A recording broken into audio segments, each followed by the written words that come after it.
fill us before he fills the church. He's going to fill us more. Thank you. And our natural self wants to see the church filled, and then we think it should be just the opposite because we don't think like he does. But we know how much more important it is.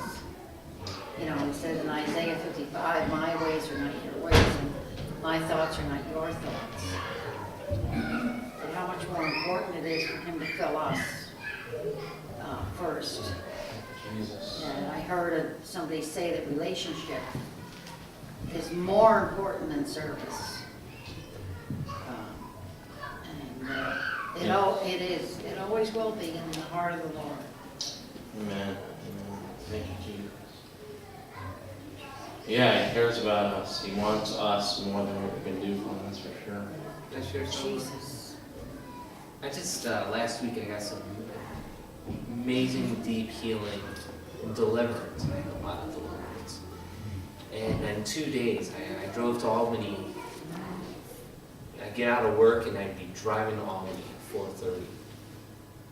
And it was a long night, 7 to like 11, but really went down longer. I got out one night at 3:30 in the morning and had to drive back here to drive on the bus.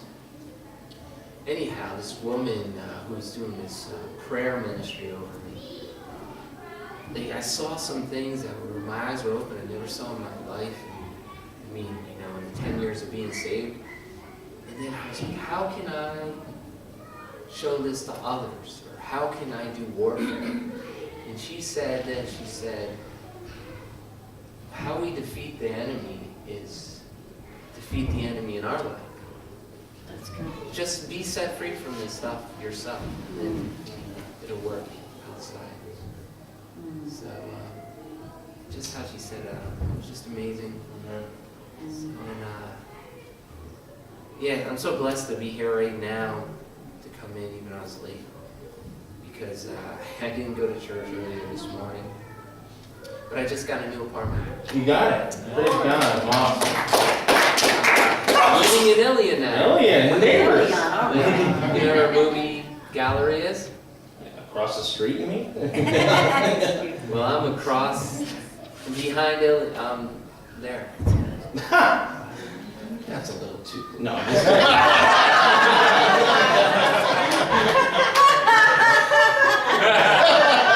I'll be like now Pete's Kramer. Hey, Pete! Hey, Carol!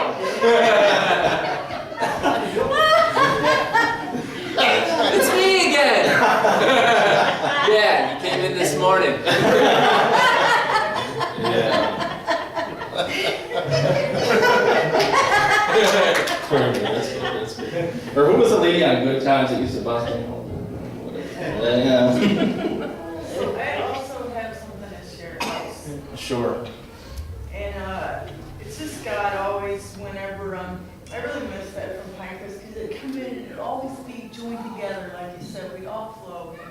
And you mentioned Isaiah 55, and I got a friend from here who's moved to Tennessee, and she calls me, and she had a real encounter with the Lord. But you know how it is, sometimes it wears off as time goes on, and she's in trouble again. And she's calling me and she's swearing, and she never swears, and she's just on a tirade. And you don't want to say again, read your Bible, because I tell you that's been what's made me who I am today is the Word of God, you know, and it's such a medicine you want to tell everyone, you know. And sometimes people want to punch you when you say that to them, but it's really the truth.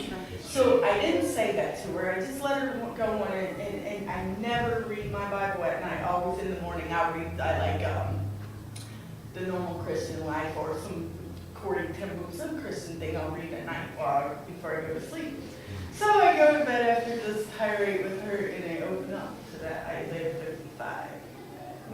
And I got up in the morning, the first thing at 5 o'clock, I called her and I said, well, you had your say last night, and I'm going to tell you what I got to say. So I read that whole thing to her. And then you also read it this morning, and then this Ezekiel 47, because I take notes while I'm in church, and it's in there. It's about the river? and he quoted, he says, do you want to read it? Please read it, because I think it's important. And then also in Revelation 22, also again with the river, and it's the Holy Spirit, and it's so good. And even Ezekiel will say it too there, again. Says, So I just think it's important. well, this is a good passage, and I alluded to it very briefly, where I said I think we're ankle deep, we got to get knee deep. Yep. And then when we get up to our necks, then I'm going to bring in a super soaker. I guess we're tired. So by faith, you can receive. Yes. Right now, you only eat your ankles, and you'll just leave if I do it. But when you're neck deep, you're going to be like, give me that. I want to be the next one for that super soaker. You're going to be in love. Okay. Afterwards he brought me again unto the door of the house, and behold, waters issued out from under the threshold of the house eastward, for the forefront of the house stood toward the east. And the waters came down from the right side of the house, at the south side of the altar. Then brought he me, this is a vision that Ezekiel is seeing, out of the way of the gate northward, and led me about the way without unto the other gate by the way that looketh eastward. And behold, there ran out waters on the right side.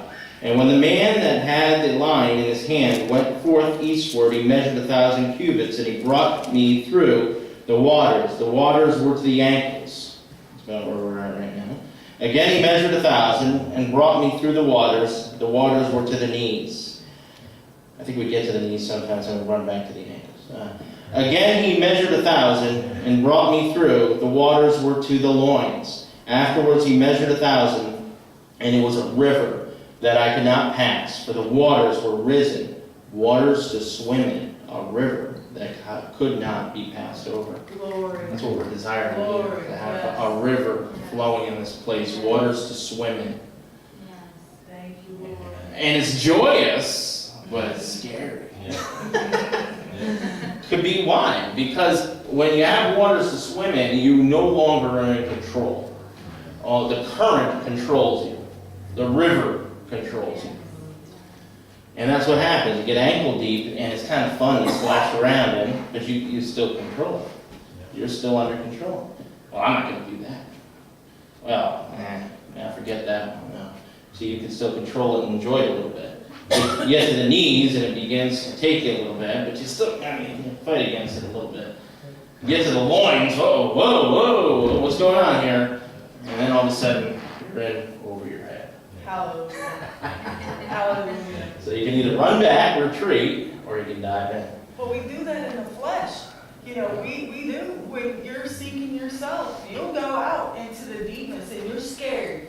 You know, drinking. Yeah, that's being with true. There you people go. you don't know. You know, Take all these risks. doing all the things your mom told you not to as a kid. Right. You're going to try it anyway. But then, You dive in, you know. Yeah, it is amazing. It is amazing how the willingness to dive in. I remember at Pinecrest, I've always been pretty quick to receive from the Lord, and or at least demonstrative when I do receive, so it's more evident that I'm receiving than others. And I remember, I think it was Ken Gary that was there, and he said, oh man, you were a stinker, I bet, before you came to the Lord. He said, because all the time, the people that in the world would dive in, he said, the people that in the Spirit will dive in. You know? So, yeah, I was willing to dive into a lot of different things myself. And so, yeah, if we were willing to dive into that stuff, amen. Yeah, I would dive in. So, probably that's why it's a little easier for me, because that's my natural makeup. But, praise the Lord. Waters to swim in. Scary. Ooh. Wow. But it's necessary. See, that's the complete dependence upon the Lord. That's where we get to that point of we're no longer in control. It's Him in control. And that's where He wants to bring us. And when we're relying on our own strength, when we have, we're like smooth talking Jacob, then we can rely on our own abilities. We can be in control.